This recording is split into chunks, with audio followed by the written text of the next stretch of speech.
Hi there, and welcome to this week's edition of your Wheel and Anchor weekly newsletter. This week I'm coming to you from the west coast of Ireland. Here I'm on the Killarry Fjord, which is northwest of Galway, a town that's probably familiar to you. I've been exploring with some of your fellow members some of the beautiful parts of this country. We started off in Dublin.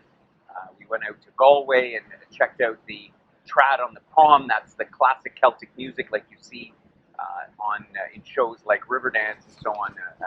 Some amazing experiences we've had so far, and we've been super lucky with the weather. It was raining a little bit earlier. The sun has come out, and we are admiring the incredible countryside that you find here all along the west coast. And we got lots more to come in the coming days as we cruise around Ireland. Just wanted to give you a little bit of insight into the results from the first part of our Trip Inspiration survey for this year. Thank you if you completed that survey, and of course you can still do that. We're going to be collecting results over the next few weeks, but I wanted to let you know what your fellow members are thinking about.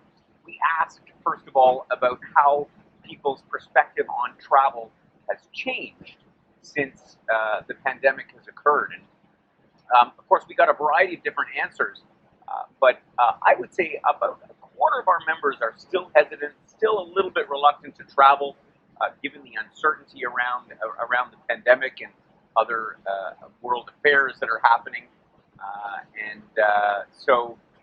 But the majority of our members are actually quite anxious to get out there. That being said, we had a number of people that reported that they were obviously, concerned about the future of the pandemic. A number of people commented that they wanted to avoid large crowds. Numerous people said they were definitely turned off of large ship cruising, and some people commented that they like the fact that we focus on going a little bit more in the off season when there's less people about. But as I say, generally, I think there's an underlying optimism and that pent-up demand for travel, but at the same time, a little bit of hesitancy that is still apparent there.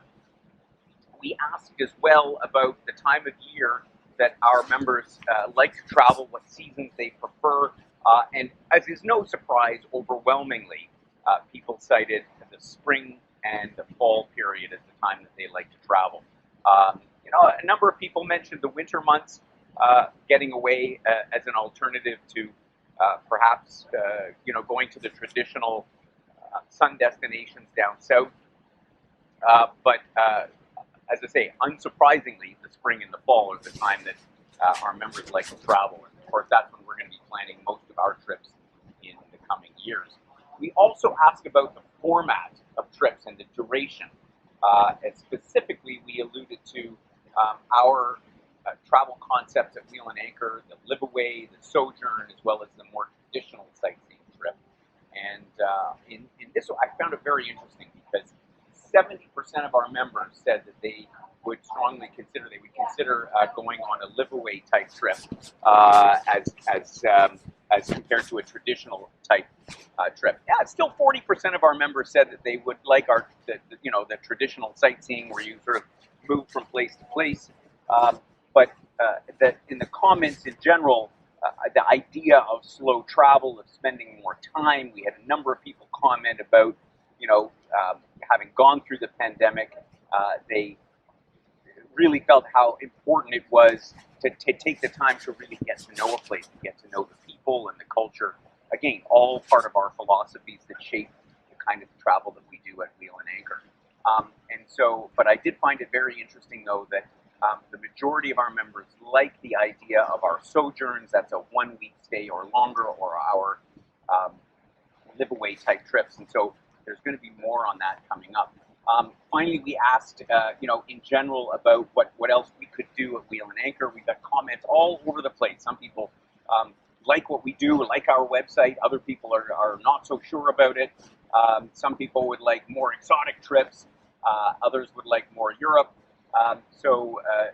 Again, a vast range of commentary in there again. But we've looked at, I've gone through so far every single response, so I get a feel for what people are thinking.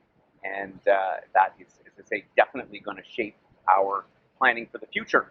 On that note, the next piece of our Trip Inspiration survey is ready, and the link to the survey is in the blog. And again, I ask for your indulgence to take a few minutes and let us know what you think. And the focus here now is on our liveaways. Again, I mentioned that 70% of our members said they were interested in a liveaway that's spending 2 weeks or more in one place. And so with my team, I've looked at a number of different places that we might offer liveaways, other parts of the Mediterranean, Sardinia, Corsica, also South America. I mentioned it in years past. We were considering going down to Colombia, also the Lake District in Argentina and Chile.